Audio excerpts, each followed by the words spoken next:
we are discussing the Delhi elections. So what's your opinion about the results and how do you see the campaign also? Well, it's a very significant elections whose impact will not be confined to Delhi alone. The precise reason for that is these elections were fought between two conflicting and contrasting agendas. On one side, Aam Aadmi Party was representing a policy agenda, a governance agenda, essentially woven around 5 basic things and basic amenities for the people, like quality education, quality public health care, quality and free public transport, electricity at affordable prices, drinking water at affordable prices. So quite significantly, this agenda of AAP was not countered with an alternate pro-people welfare agenda. Instead, the BJP indulged in the worst toxic political polarization centered around Shaheen Bagh, centered around CAA, NPR and NRC. And the people of Delhi rejected this politics of polarization. Not just the one particular community, Hindus, Muslims alike, have rejected the politics of polarization and voted for a policy agenda, for a governance agenda. So therefore it is quite a significant victory for the secular democratic polity of this country. Right. And how do we see the campaign of AAP? Like, what are the key factors which has helped them? Well, Aam Aadmi Party primarily focused on good education, public health, electricity at up to 200 units, free power for the poorer sections, health care, the water, some drinking water for the people, and they are given the free transport, public transport for women. The very character of the Delhi is 76% of the Delhi's population are essentially poor and the lower income groups. So they were actually facing the burden of the privatized power supply. They were facing the burden of private education, private health care. So when the state is supposed to provide these basic amenities to the people, and Aam Aadmi Party rightly focused in its first term on these basic amenities, which have significantly reduced the out-of-pocket expenditure for the poor people on health care, education, etc. So therefore, the people felt that this kind of a governance agenda should be given a second term. So because ultimately people do not need any other emotive issues.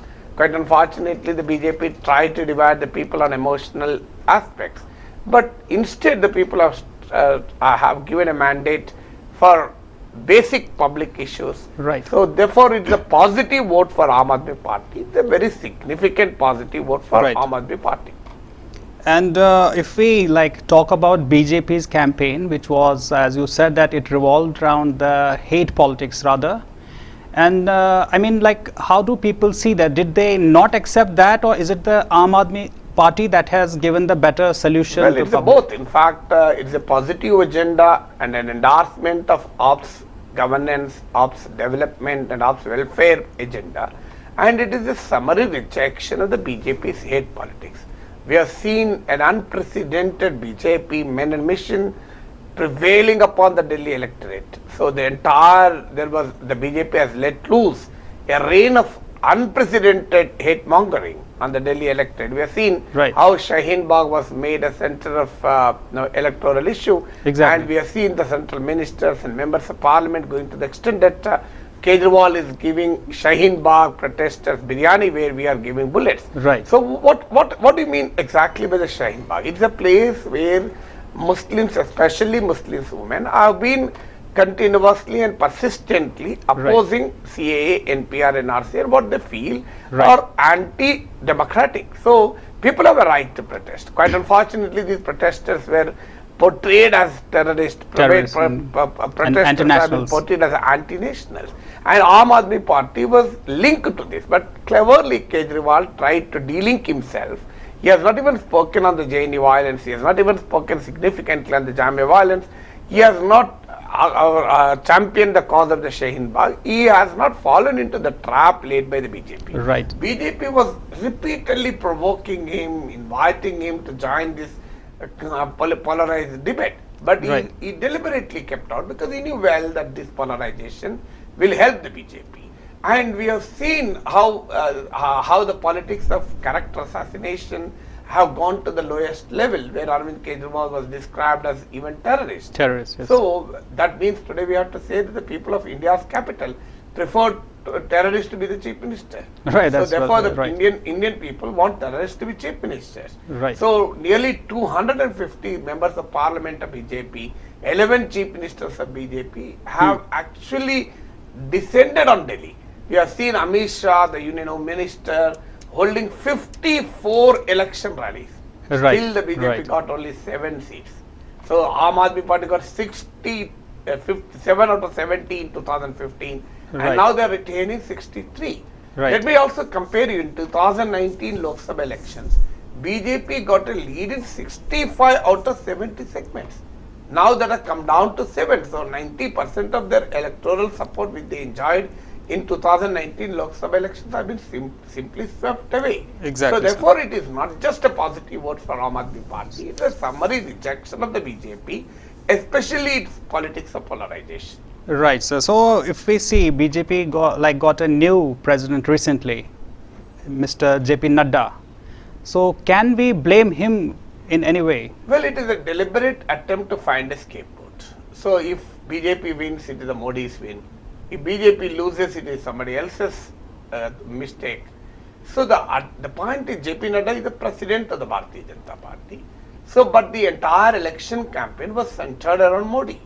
So the election campaign was centered around Kejriwal versus Modi. Right. Now they are trying to blame Manoj Tiwari, the state party chief, or JP Nadda, working president. In fact, the Modi media. Yes. So tried to replace Narendra Modi's photographs with JP Nadda photographs. So they were earlier carrying Kejriwal versus Narendra Modi. Now they started carrying Kejriwal versus JP Nadda. JP Nadda. So trying to save the face of Narendra Modi, because the BJP and the supporters were desperate, because they were deeply shocked and they were worried that tomorrow the Modi has to lead the campaign in Bihar and West Bengal. Right. So the tremors of Delhi may be felt in the Bengal and Bihar. So that was the worry, and they tried to save the face of Narendra Modi.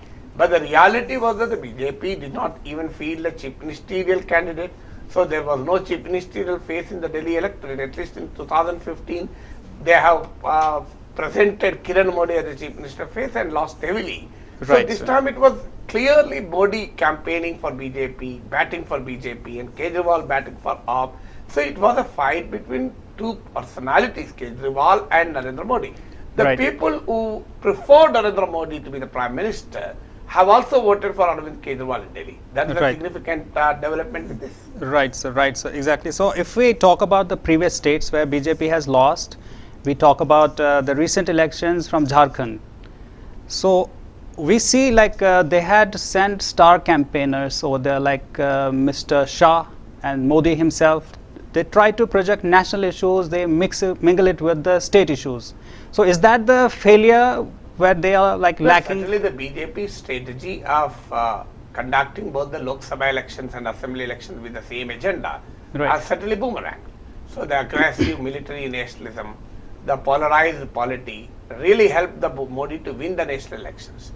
But the state after state, the BJP is losing. So they have lost Madhya Pradesh, Chhattisgarh, Rajasthan prior to the Lok Sabha elections. Right. And few months prior to the Lok Sabha elections. Exactly. And Jharkhand and Maharashtra also, yes. Subsequent to the Lok Sabha elections. In fact, they have actually morally lost the Haryana, because there was a massive fall in Haryana. Right. And the BJP was reduced to a humiliating situation of sharing power with Dushyant Chautala, Jananayaka Janata Party, which actually fought against the BJP.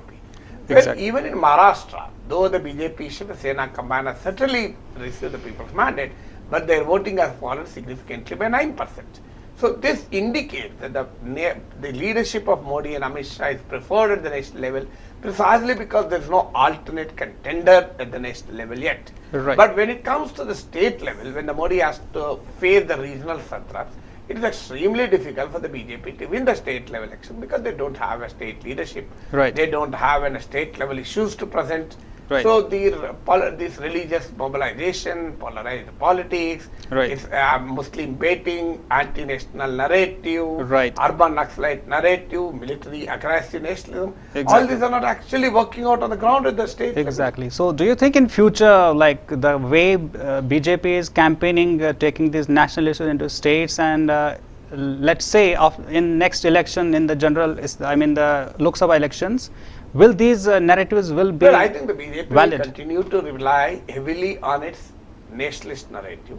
It will continue to rely heavily on its politico-religious idiom, precisely because it has completely failed in economic policies. Exactly. Today, the growth rate is at the lowest level of 5%, inflation is rising, unemployment is at a 45-year high, the consumption levels in rural India is significantly falling in the entire country, the consumption is falling. So, oddly, any economic indicator is showing a positive sign. So, the failures of economy will obviously create a backlash to the people. So, in order to contend with the backlash of the people over the economic issue, they need a political narrative that doesn't unite the people, but that divides the people. And therefore, this entire narrative of Hindu-Muslim binary is certainly an attempt to divide the people, and that did not work in Delhi. Therefore, it is significant. So, it is significant because the Hindu-Muslim binary with which the BJP has been fighting did not work in Jharkhand, did not work in Haryana completely. And earlier it did not work in Madhya Pradesh, Rajasthan, Punjab, Bihar and Delhi elections. Exactly. Now it has again did not work in Delhi, and there is no guarantee that it will work in the Bihar and West Bengal elections, which are going to follow soon. Right. So if like let's assume for a while BJP having a chief ministerial candidate in Delhi, and like right now they didn't have. So let's assume they have had a candidate. So, well, electoral predictions cannot be made on assumptions. But like, how would you see that? Assuming something and hypothesizing on that. Right. So I don't think whether the BJP has a chief ministerial candidate or not, it's not an issue of chief ministerial candidate alone. So elections are not fought on individuals alone. Elections are fought on political narratives. Elections, and there are several host of factors that define an electoral mandate, in which the leadership is only one of the factors. So don't assume or attribute anything to one single personality. There are several dimensions that result in a particular type of mandate. So ultimately it is not the failure of the Manoj Tiwari or the failure of the BJP to present a chief minister, a credible chief minister face. The problem is it's the BJP's inability to evolve a credible pro-people development welfare policy narrative that can challenge the Arvind Kejriwal's development and governance record. Exactly. Because the AAP governance record was in the experience of the people. So the BJP was not even presenting an alternative to that. So how can people choose a BJP in that kind of a situation, even if there is a chief ministerial face also? And second thing, like if we talk about the campaign, it has been one of the toxiest campaign, I mean past 70 years after independence. So BJP has played a critical role to create a polarization between Hindus and Muslims. Because they had no other option at all. They don't have a local leadership, they don't have a credible chief ministerial face, they don't have a policy agenda to offer, they don't have anything alternative to offer.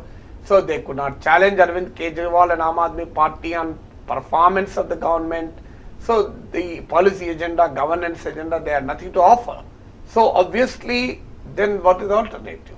So they try to present something at which they are very comfortable, at which they are quite an expert. Exactly. So, and if we talk about the hottest issue, that's like where the country is in turmoil right now, is Citizenship Amendment Act, NRC, and the NPR. So they were trying to sell this in this Delhi elections. So can we say it has been rejected by the people of Delhi? Well, I don't think that it's a very simplistic generalization. No election is a referendum on any issue. Well, no election is a referendum on any issue at all. Well, BJP has certainly fought these elections with a political narrative in which CAA, NPR, NRC has assumed a very significant position. But on the contrary, Aam Aadmi Party did not make opposition to CAA a political agenda at all. They did not join the debate with BJP at all. So how can one say that it is a positive vote for CAA or NPR and NRC? So people do not vote on a single issue. People vote on a multiple aspects and a complex political and governance issues. So therefore, I totally disagree with the argument that the Delhi mandate is a rejection of CAA, or if the BJP has won Delhi, it's an endorsement of CAA. Right. The basic fact is Arvind Kejriwal did not fight the elections on CA. He did not seek people's mandate for CA. Right. So he kept away from the toxic and polarized debate on CA at all. Exactly. So therefore, when the question of people's endorsement, even assuming that Kejriwal has campaigned, has included anti-CAA rhetoric as a part of his political narrative also, still I don't think it's a referendum because people do not vote on a single issue, Exactly. people do not vote on a single aspect. So elections are fought on a larger platform and people vote for a particular party based on a host of factors. Right. And one of them may be a significant factor that cannot be a sole factor at all. So if we talk about Kejriwal as a person, he comes from a middle class family, then he was in administration, then he started the campaign in 2006 against the ruling party about the corruption, Lokpal, and then he was with Anna Hazare, and then he won Delhi elections, right? And then he got re-elected last time in the last tenure. Well, he's winning for the third time. Actually. This is the third time, so it's a hat trick for him, of course. And so, can we say how mature he is politically?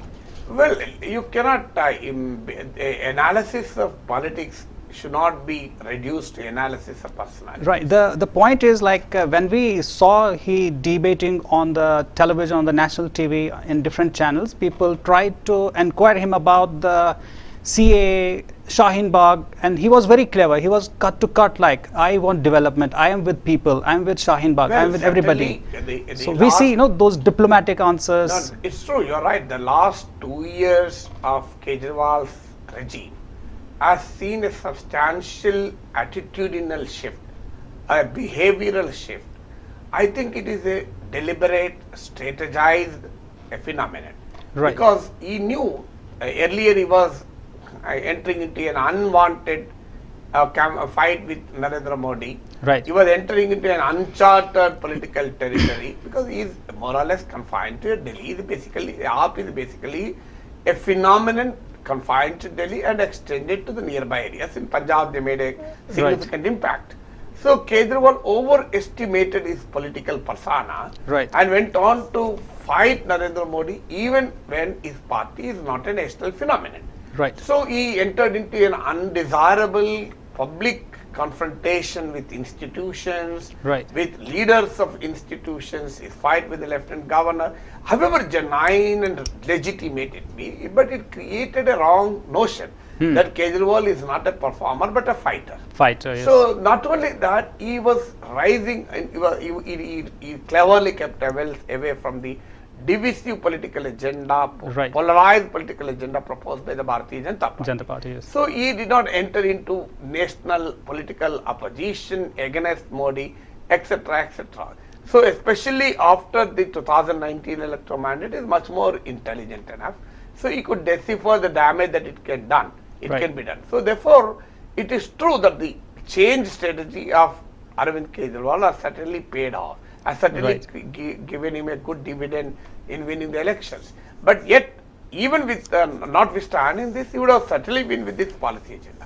But he has avoided collateral damage. So through his where he was not even responding on issues like violence in JNU. So when Deepika Padukone was responding, Arvind Kejriwal was silent. This is unacceptable and unbecoming of a leader like Arvind Kejriwal. But yet he chose to do that because he has understood the negative, adverse implications for his electoral fortunes when he enters into such a kind of a divisive debate. And the BJP is very effective in running that debate, and he knew that.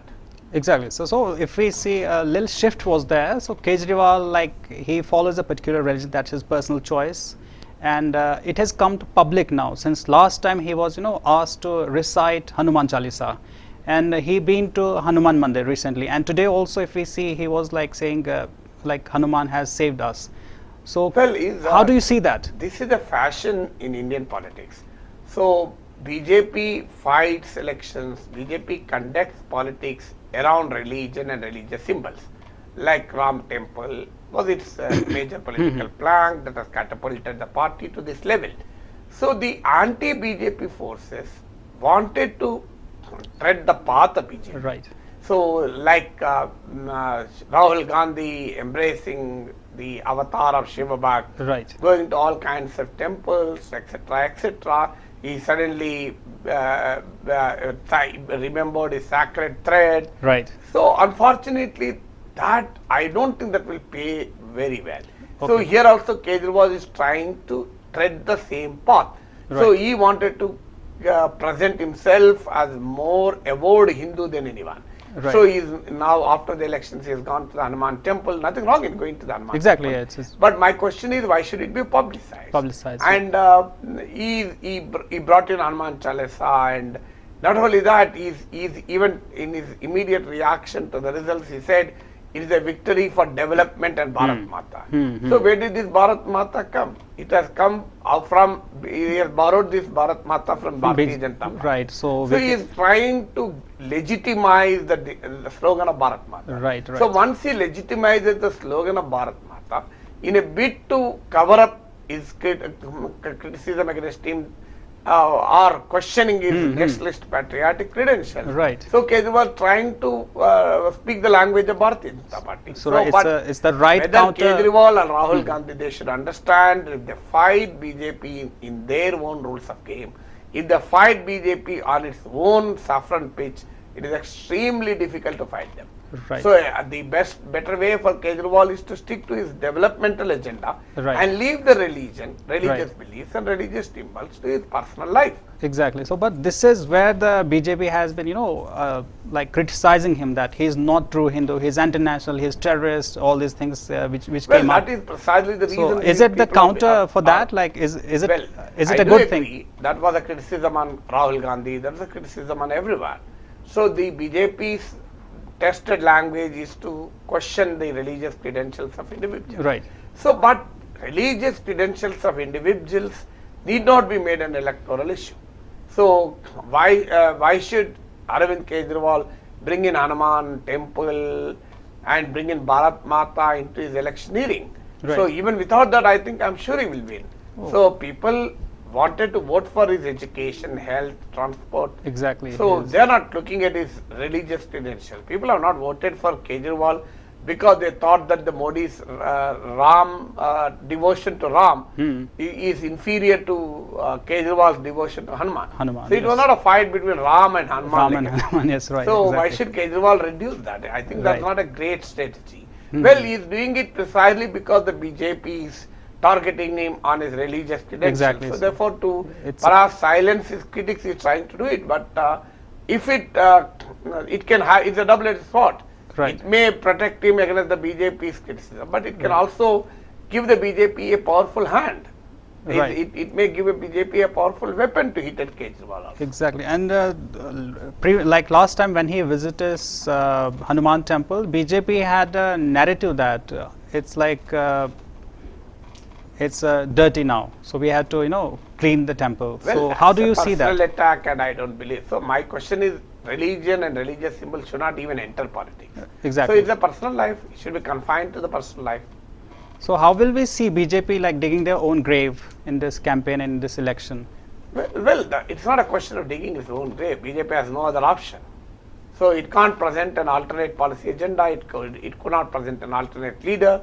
So therefore, they have to depend on their own policy, own language, and own grammar of politics. Right. So that's the basic DNA of BJP. You can't expect the BJP to perform differently because that is the genetic framework or genetic makeup of Bharatiya Janata Party. Right. Right. Sir. So its entire political evolution is centered around political religious mobilization. So Exactly. obviously it can't move away from that kind of politics which has actually characterized the BJP. Exactly. So, and if we see, is it the win for Kejriwal? Is it the win for AAP? How do you analyze Well, how this? can you distinguish between Kejriwal and AAP? So Like, is it like the Modi way was there? So Kejriwal is the everybody, leader of AAP, everybody, and AAP is headed by Kejriwal. yeah, like last time, if we see 2019 elections and then 2014 elections also, so everybody voted Modi. They didn't even know their candidates. Who are they voting for? Well, Indian So- politics are more of personality centered. Well, there is a BJP vote, there is a Modi vote. Right. So, Indian politics are woven around individual leaders. So, it is K. Chandrasekhar Rao, N. Chandrababu Naidu, Y. H. Exactly. Mohan Reddy, Karunanidhi, Jayalalitha, Navin Patnaik, Mamata Banerjee, Mulayam, Akhilesh Yadav, Mayawati. So everywhere it is individual centered, and Delhi is not exclusion. Delhi is not any way different. So Right. So we can Aam Aadmi Party is woven around the personality, our personal charisma of Arvind Kejriwal. Right. That's the part of the Indian democracy, Indian politics. I don't think people will take it so seriously. Right. Right. Well, you can't distinguish between Kejriwal and AAP. Kejriwal is a product of AAP phenomenon, and Right. AAP is certainly a party which is led by the Kejriwal. So right. AAP's politics will help to boost the Kejriwal's personality, and Kejriwal's leadership capabilities and vision will certainly help AAP to augment its political strength. And if we talk about Delhi police, it's controlled by center, I mean the Home Ministry. So is there a possibility that this control is shifted, like Delhi getting a statehood in simple words? Well, I don't think BJP will give the Delhi full statehood, especially when its archrival Arvind Kejriwal is ruling it. Quite unfortunately, BJP even failed to make it a big electoral issue also. It is unfortunate that Delhi doesn't have a full statehood, but it is also significant that Kejriwal could deliver on governance with limited powers also. Right. The Lieutenant Governor was always intervening in the functioning. Even the Supreme Court has to intervene and tell that the elected Chief Minister should have more power than the nominated Lieutenant Governor. So the central government, through the institution of Lieutenant Governor, through the instrumentality of Right. limited statehood to Delhi, were actually not disallowing Kejriwal from doing his performance, because the police, land are not part of the Delhi administration, Right. and even Kejriwal has no choice to select his own officers also. Even at Right. the senior level officers, he has no choice to select also. There was a conflict between Chief Secretary and the Chief Minister. We have Right. seen. Quite unfortunately, Kejriwal, the BJP-led central government made every effort to make him non-functional. Right. So to make him a non-working Chief Minister. Yet with the limited power and limited resources, so AAP could do what it could do. And that's precisely where the people were happy with that. Right. If we like see the AAP's the campaign, it revolved around the getting Delhi the statehood. So will it be possible in next Well, 5 ultimately years? the Aam Aadmi Party certainly has been fighting for the full statehood. So, but the BJP and the Congress, the two national parties, were changing the political goalpost every time. BJP was also demanding full statehood to Delhi when it was in opposition. Right. The moment it came to power, it's denying. We have seen in the case of special category status. So BJP demanded for special status in parliament and got the assurance from the then Prime Minister Manmohan Singh. When the UPA, Congress-led UPA government said it will give special status to residuary Andhra Pradesh for 5 years, Right. BJP demanded for 10 years. And during the election campaign, Prime Minister Modi repeatedly emphasized that if the BJP-TDP combined comes to power in 2014, they will give the special status for 15 years. Right. But ultimately, they have openly denied and denied special status to Andhra Pradesh. So we have seen this kind of a politics on Delhi also. BJP, it was a BJP's electoral plank, Right. BJP's political stand that the Delhi should be given the full status. But statehood. when they are in power as a nation, they are in the power in the central government, they do not wish to give the Delhi full statehood. So that's a major issue, and it's a travesty of justice, because how can any chief minister function when he doesn't have the Full powers, right? So how will it help if Delhi gets a statehood? How helpful will it be Well, for it Delhi? will, that's what I'm telling. Today, the Kejriwal government doesn't have any power on the police. So the law and order he cannot maintain. He has nothing to do with the law and order. So similarly, land is beyond the Delhi government's Right. purview. Even he can't even choose an efficient and a right administrator. Right, right. That's So correct. even his chief secretary can't choose on his own. So that's the major hurdle, in fact. So the senior central government, senior government officials don't even cooperate with him. So they carry forward the political agenda of their masters at the central government. So therefore, full statehood will give him more autonomy than he will become any other chief minister. Right. So we can say there will be more development in Obviously, in that scenario, So right? Full So statehood would certainly usher in more development in Delhi. and one more thing, how do we see the upcoming Bengal elections in comparison to Delhi? Well, I don't think in India we can compare one election with the other. Okay. So one elections, the players will differ, issues will differ. For example, Aam Aadmi Party is a major rival to the BJP here. But that's not the case in West Bengal. There's no Aam Aadmi Party there. Right, exactly. So the political terrain will differ, the issues will differ, the political idiom will differ, the political situation will differ. So it is totally wrong to compare an election situation at one place to the other. But certainly there is a perception advantage for the opposition, so that because the BJP has built an aura of invincibility around Narendra Modi. So the Delhi's defeat, and that too an ignominious defeat of confining to a single digit, has certainly shaken this aura of invincibility carefully crafted and built around Narendra Modi. Right. So it has also poo-pooed it has also dejected the Modi Amit Shah duo having a magic political and organizational capability.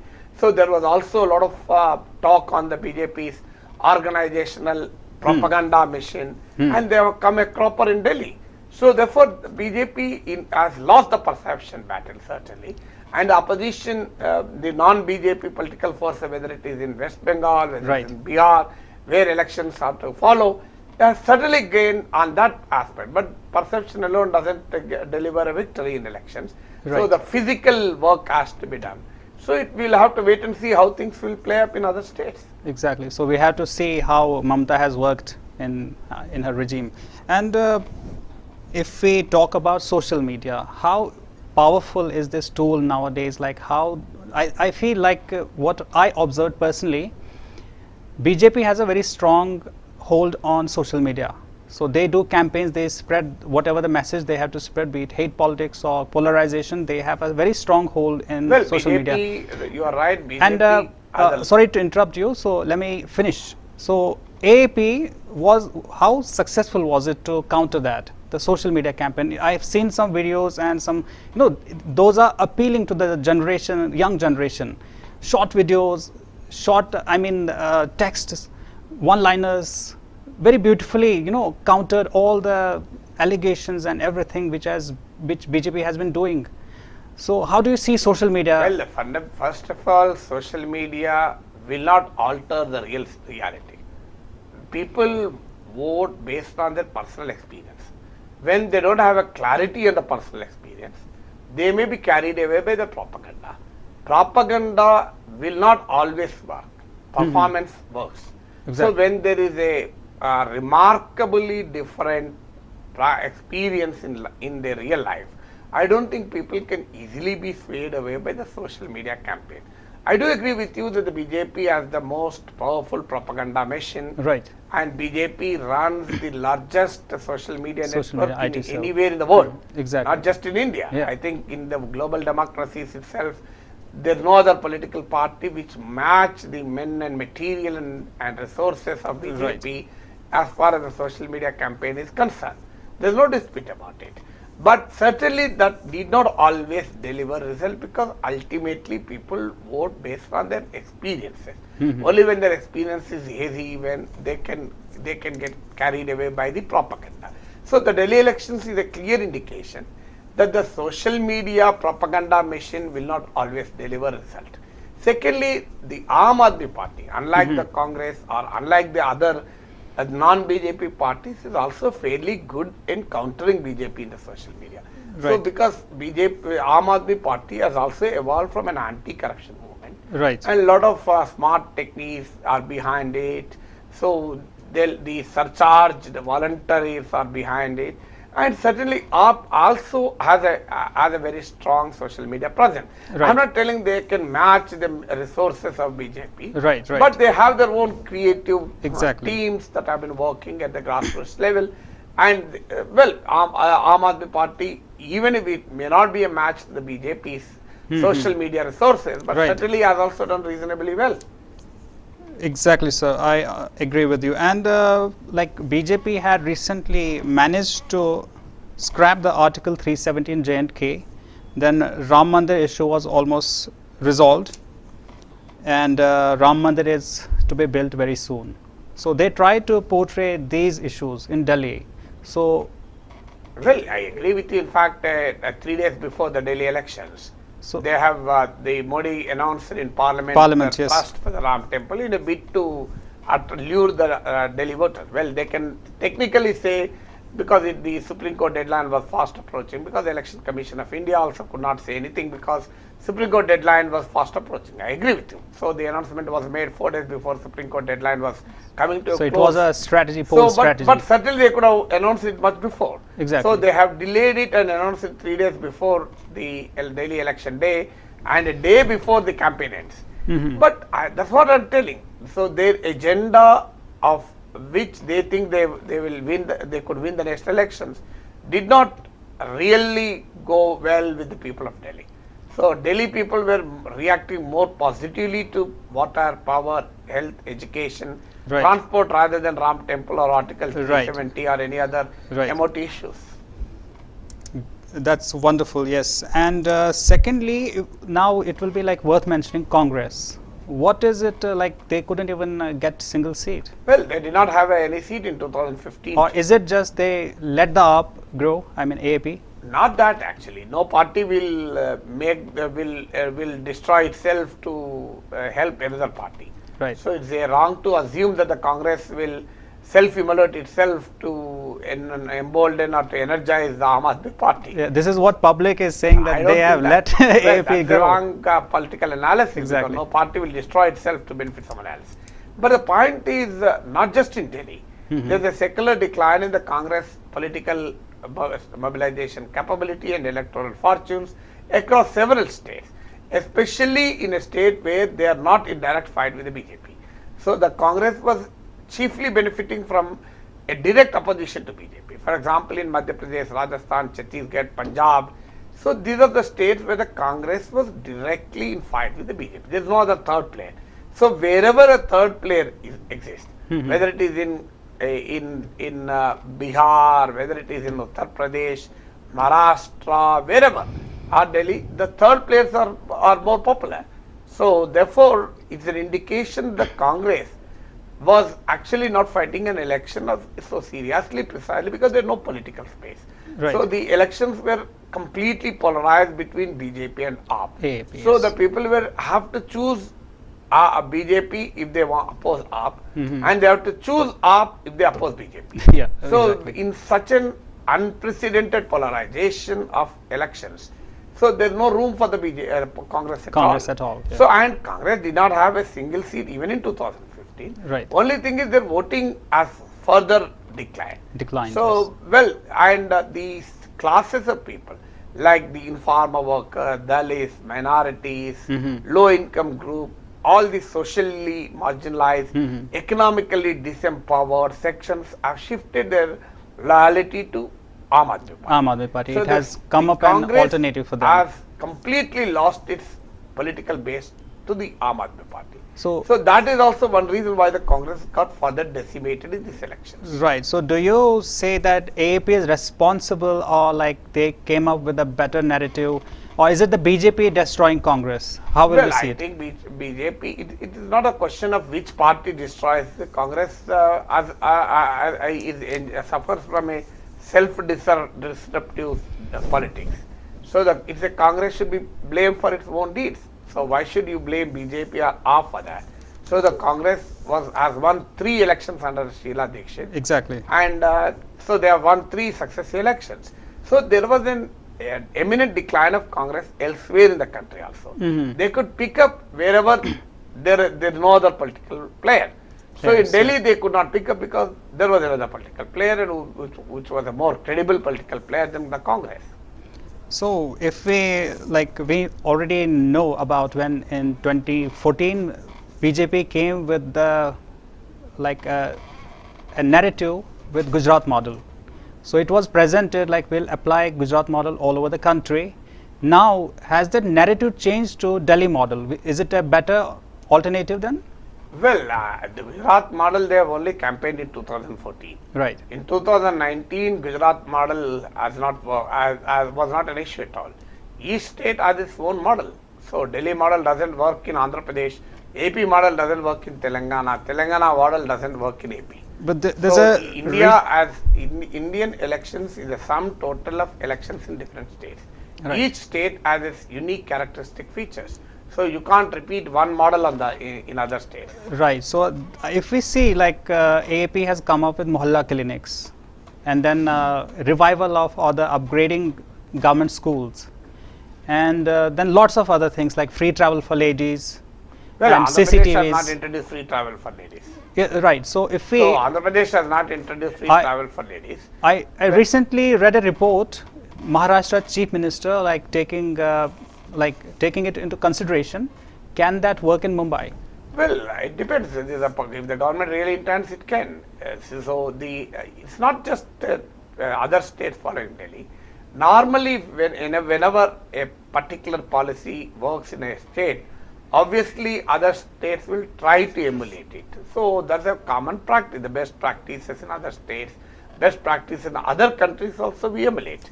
For that matter, Aam Aadmi Party has introduced delivery of the public distribution system at the doorstep.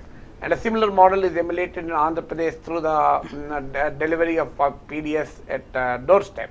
So Right. it's not that one particular state will copy other things. So nothing wrong in best practices copied elsewhere.